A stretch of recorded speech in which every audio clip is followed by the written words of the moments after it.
Hi everyone, it's Tiffany from myinnertemple.com.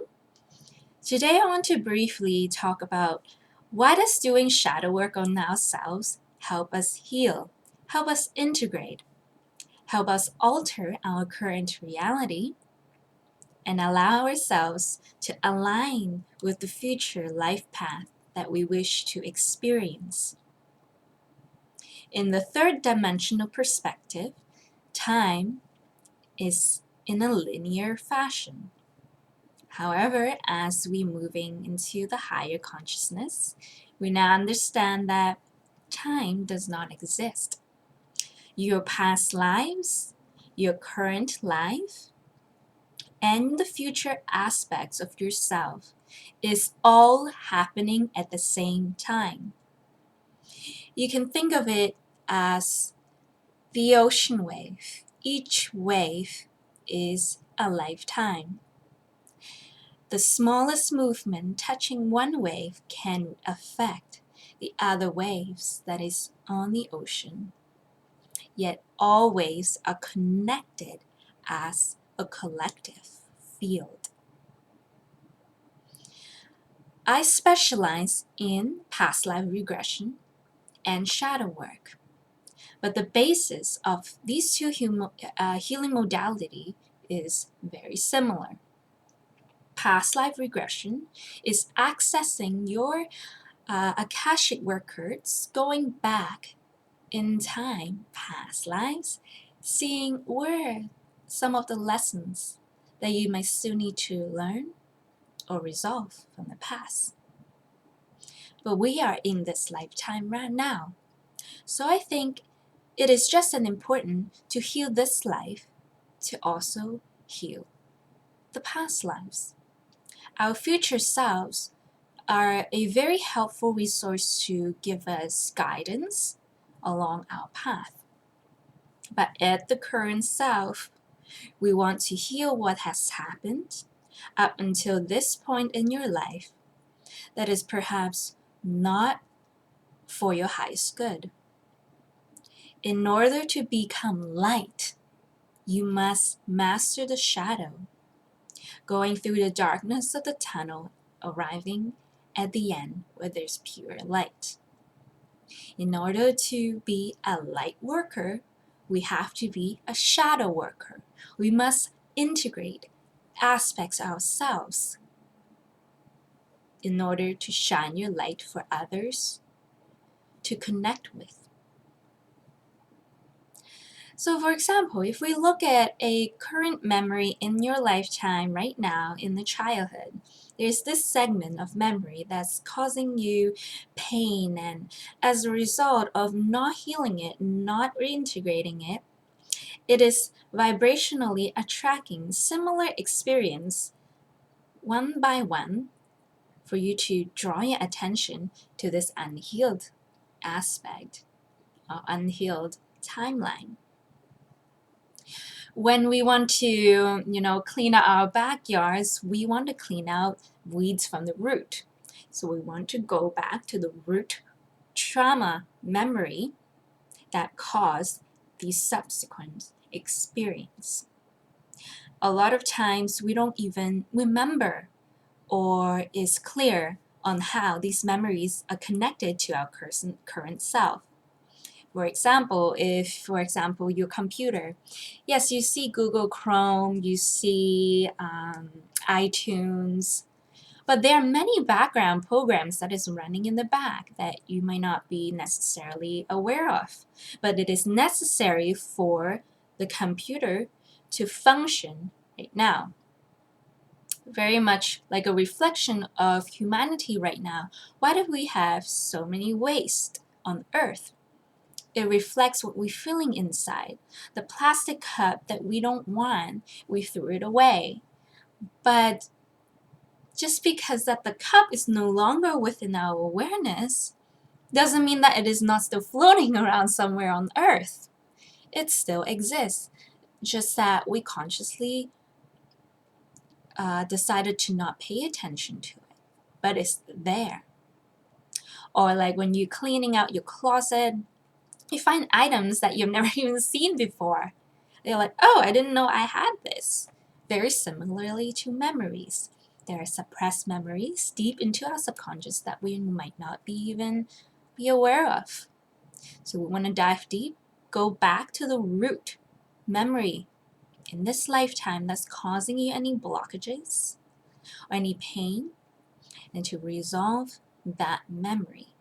So as a result, you're no longer attracting yourself in the same situation again. So if we look at time in the linear perspective with our third dimensional brain at the moment, let's say there's a segment of memory from your childhood involving perhaps one parent saying something that's really painful to us. Going back into that memory, after establishing the connection, is we want to re-experience that memory in a way where we gain our power back. One of the lowest vibrational state that we can be at is powerlessness. So having this memory causing us to feel powerlessness is not helping us for our highest good. We want to go back, take our power back, so that we can gain a new perspective based on this memory. We want to re-experience it and change the vibrational state associated with this memory. For example, I'll use myself for example, being bullied when I was in elementary school. For the longest time, I believed myself to be a victim. There was absolutely nothing I can do. As a result, every time I would go to a workplace, I find myself being bullied. And I always wonder why. Oh, I'm such a nice person. Why do people always pick on me? I can't do anything to change it. No one is here to, step forward and help me.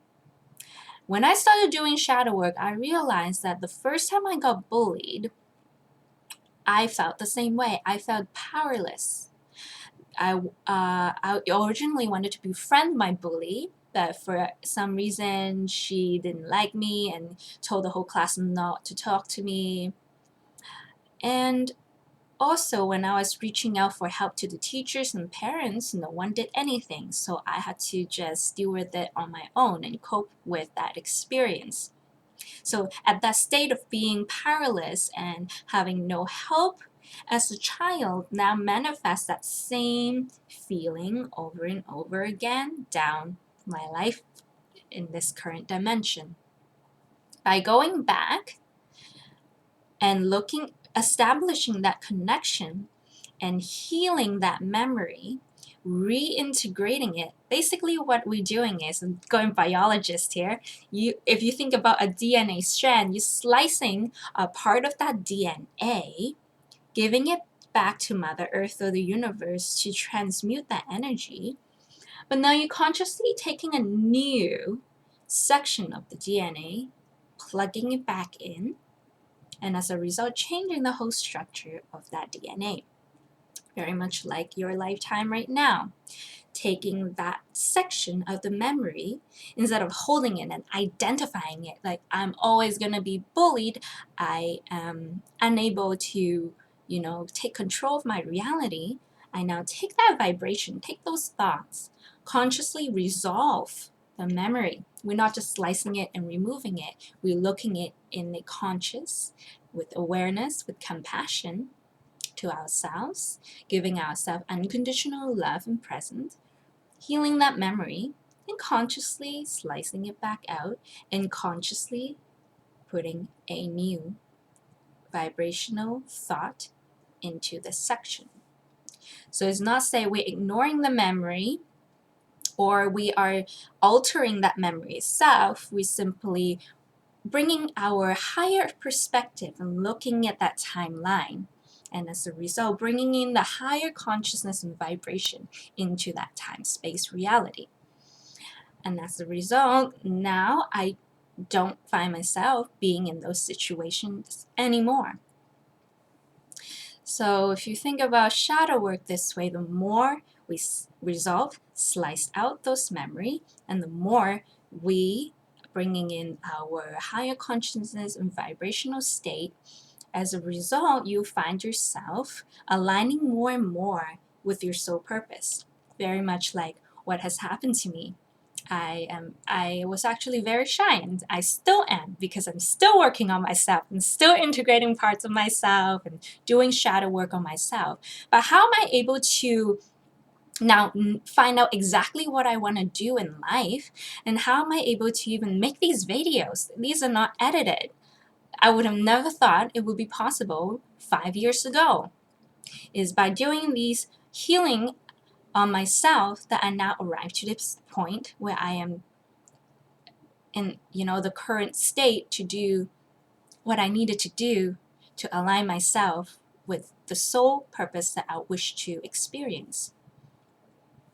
So again, shadow work is a journey. It is not, let's say, a quick pill to fix you or fix me. It is a journey. But I always believe that it is very important. Before, I would always think of myself like a light worker when I first started to explore spirituality. But then I quickly understand now I don't even want to call myself a light worker. It's not what it is. I am a shadow worker. I like working in the shadow. And by working with the shadow, it is only then, if you look at yourself like a wired circuits, with electricity running through it. The electricity is like your life force energy. If you have those trauma that cause breaks in your circuit, you don't function at 100%. But the more you do the healing work, seal off all those kinks and all those blockages or breakage, then you'll find that you let more electricity run through your circuit and you become more light. So basically, to be a light worker, we have to be a shadow worker. They go hand in hand and they work back and forth with each other. You find yourself going cycles of light and then go back to shadows. Light and shadows, very much like, the moon, how it goes from the new moon to the full moon, very much like us. So I hope that gives you a little bit more perspective on how doing shadow work help heals ourselves. So the next introduction to shadow work is coming up on Friday, March 24th at 7 p.m. happening at Alternity. If you're interested in learning more on how to do shadow work with yourself while connecting with other people in your community that has the same interests, then I invite you to come join us. You can find the event information, the link below, and thank you very much for tuning in. Talk to you soon.